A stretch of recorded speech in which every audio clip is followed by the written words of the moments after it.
Yo, what's going down, Green Screen Entertainment fans? Your homie Jay Green back with another review, and right now I'm about to break down my thoughts on the brand new reboot to Hellraiser. Now, the original Hellraiser came out way back in 1987. It was originally written and directed by Clive Barker himself, based off of a book called The Hellbound Heart. This movie right here was directed by David Buckner, and it was written by a couple other people, and you could tell. Now, this movie also stars Odessa Azion and Brandon Flynn. Now, for all of y'all out there who have no idea what this film is all about, we're basically following Odessa Azion's character, Riley. She comes into the possession of this ancient box by way of her boyfriend. They rob a little spot, find the box, she keeps it.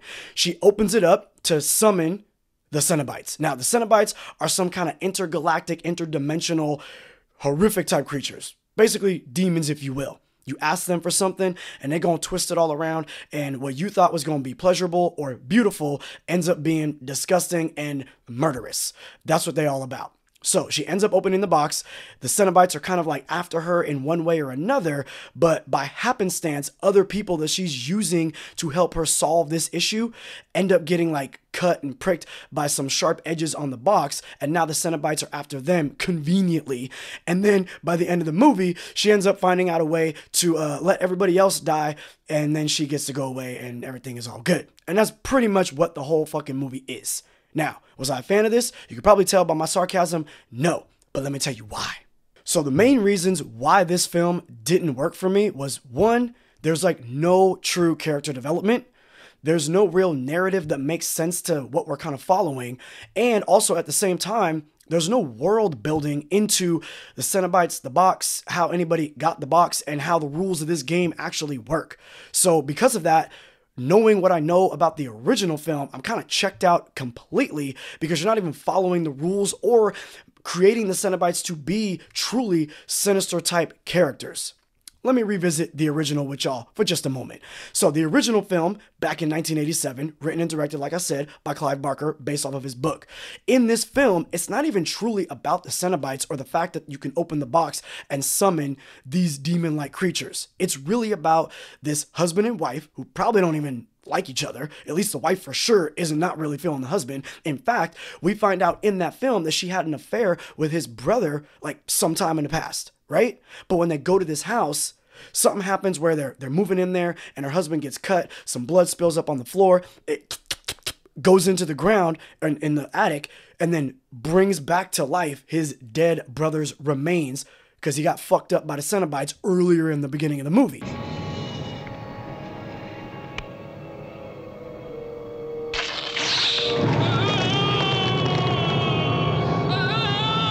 So right in the beginning of this original film, we have this guy who's looking for pleasures and sensations that he shouldn't be looking for, opens up this box, summons these demons. They do this, but we forget about that. Hey, what happened to that guy? Now we're introduced to this couple, a lot of different character development taking place just based off looks, expressions, the way they talk to each other, their actions around each other. This is all great.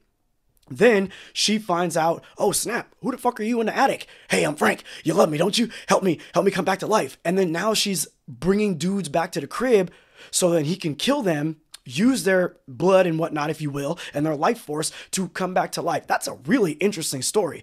In this movie, there's no through line as to how long has she been going through her levels of addiction? How long has she been with this boyfriend that she trusts and I'm going to go rob places with you now? What is the relationship that she has with her brother? There's no real narrative through line to who these characters are, why I should care about them or support them in any of their ventures, especially when she's breaking the law. So based on what I just told you, the problem that I have first with this film is that all of that stuff in the other movie was jumping off like early in the first act. Not even the whole first act, but early in the first act. We know so much about those characters. We're invested in this story. How's she gonna do what she gonna do? What's up with the husband? All of that. In this movie, nothing is really built in the first act that pulled me into this world, that made me believe in this world, that made me believe in Riley's character or Matt's character. The brother's pissed off at her. I don't really know why he's so angry. Just in case if I didn't say it earlier, she had some drug addiction. She's been over it, and now she's with this guy that doesn't appear to be on drugs. So I'm kind of wondering, like, why are her and her brother beefing so much when it seems like she's on the straight path right now? She hasn't been doing drugs since this movie started. We never know how long was she addicted and how did it affect her brother. We don't know these things. So I'm just feeling like you're not giving me enough development into the story, into the characters, or into the moves they're about to make that I'm going to care. Another thing that didn't really work for me in this film was, to me, the lack of true creativity. Well, you could debate if we should remake a movie, reboot a movie, or add sequels to a film franchise. You can debate that all you want, and it's going to be subjective because some people love what you do after the original and some people don't like what you do, and it's fine. You always have the original. It's good. So when I hear that they're going to reboot and remake Hellraiser, I'm like, oh, hell yeah, because Clive Barker's Hellraiser is super legit when it comes to creativity. You got this guy with pins in his head. All his little lackeys got weird deformations with their faces and their bodies and stuff like that. So if you've seen these things coming down a dark alleyway, you gonna definitely run the other direction. And again, you think they're gonna give you what you want because you're seeking that, but it's not going to turn out to be what you really thought it was going to be. So that's very creative, and he builds out that world well. In this film, there's no creativity in how did the original person who's holding this box get the box. There's no real creativity in why are the Cenobites coming for all these other people other than this girl who was the first one that summoned them. That makes no sense. It's literally just working off of like something pops out of the box, cuts someone, and I guess because they bled on the box. Dude. Did someone period on my fucking leg? They're gonna go get that person. But in the original film, this guy, Frank, who got in the very beginning, he had to open up the box and then ask them to give him pleasures and sights the likes of which he had never seen before. It's more entertaining to me and it's more creative to me for you to build out a story where someone is truly seeking something that is maybe not of this world, truly seeking something to another level that they can't find themselves.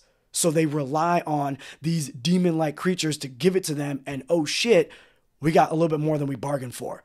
This world doesn't build any of that suspense, any of that lore, any of that creativity into this idea. So the fact that this is a reboot, a reimagining, a remake of this original property that did it so well in its first film so long ago, and you can't get that right now, you had all these years to come up with these ideas. You have failed this city. In regards to the creativity that Clive Barker has put to screen and put to pen and pad before.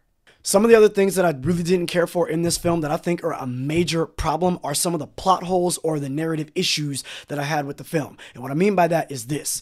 Let me just tell you like this. I'm going to put up a spoiler warning right now. So if you don't want any spoilers, once you see that warning come up, kick back, fast forward until you see that spoiler warning go away. Okay? So I'm about to put that spoiler warning up in 3, 2, 1. Spoilers. So here's the deal. By the end of the film, when they're really in hot water, we find out that her boyfriend set her up. He's the one that planned this little heist. He's the one that was hoping she would take the box and summon the Cenobites. So they're in this whole situation because of her boyfriend. Now, the problem that I have with this is that, number one, we don't understand how long they've been together. Now, real quick, some of y'all out there might be like, but Jay Green, who cares really how long they've been together? We're just watching this movie right now. Here they are right now. It matters how long they've been together because when you give me a reveal with all this stuff that's gone on and everything that the boyfriend probably knows about what he's about to do to this chick based on the dude that he's working for, which is the original guy from the beginning of the film, you're telling me that this guy is going to get with some chick, date her for a little bit, say he loves her, all this stuff, but then set her up to be murdered tragically? Yo, that's a deep character development. Like, who's going to do that? So, one, give me some character development for a person that would do that. But then two, you need to let me know how long they've been together, because if they've been together for a significant period of time, and if he was the type of person that helped her through her drug addiction and overcome that drug addiction, then we as the audience should be like, hey, Matt's a good dude. We like this guy. I hope he makes it out of this situation as well. But then when we find out the reveal, it's going to be a bigger blow to us watching and learning how this story is unfolding. Like, what? Oh, fuck, not Matt. I had no idea he would have done that. So then that means it's just a better reveal that elicits a bigger response and holds more weight in the film. You didn't do all that. Number two, we don't understand when her boyfriend met the dude that owns the house that they're at in the end of the film. So I'm kind of baffled as to, one, why did he get with her? He could have got anybody to open the box and just bring the Cenobites, so then that way this dude can get his life back, if you will. The original owner of the box, the original owner of the house. He's got some kind of gear type situation in his body. The other problem I have with that is this, that when they get to that house in the end of the film to figure all this ish out, that guy is living nice and good. It's been like 6 years. He's still wearing the same exact suit that we saw him in the party at the beginning of the film. Who's his tailor? Who's washing that suit? Because it's actually rather clean, okay? 2, he doesn't look like he's lost any weight. Who's going to the grocery store for him? Her boyfriend? 3, how is there electricity still in the house? I got a lot of questions, y'all. Hold on, just let me think for a minute, guys. Can I think? This shit just don't add up. So you can call it a narrative issue, plot holes, whatever you want. The shit don't make sense, and I got a problem with that. I can understand that you want to have me suspend my disbelief, but at the same time, you got to at least pretend like this type of stuff can really happen in the world that you're creating. And they just kind of threw this ish together. And to me, it was lazy and I just didn't buy it. All right, now I know I'm shitting on this film. I don't want to give y'all only negative stuff. There are some things that I liked about this movie. Number one, the cinematography, the music, it's all great. And even though it didn't have all of the creativity of what I believe Clive Barker could have brought or has brought in the past, it still looks like the world, for the most part, of Hellraiser. And that was cool to see again, alive and well. I hope this movie does okay. I hope that as it moves forward, if it does okay enough to get a sequel or anything like that, then maybe they can right the ship, in my opinion. Again, that's just my opinion. I did also think that homegirl that was playing the Cenobite, the main Cenobite, originally it was a guy, now it's a girl, and you know, I ain't gonna lie, she was kind of cute, you know what I'm saying? So I feel like maybe I wouldn't run from her. The original dude, I'm running from this cat. He looks scary as fuck. I put pictures up like this, black and black, okay?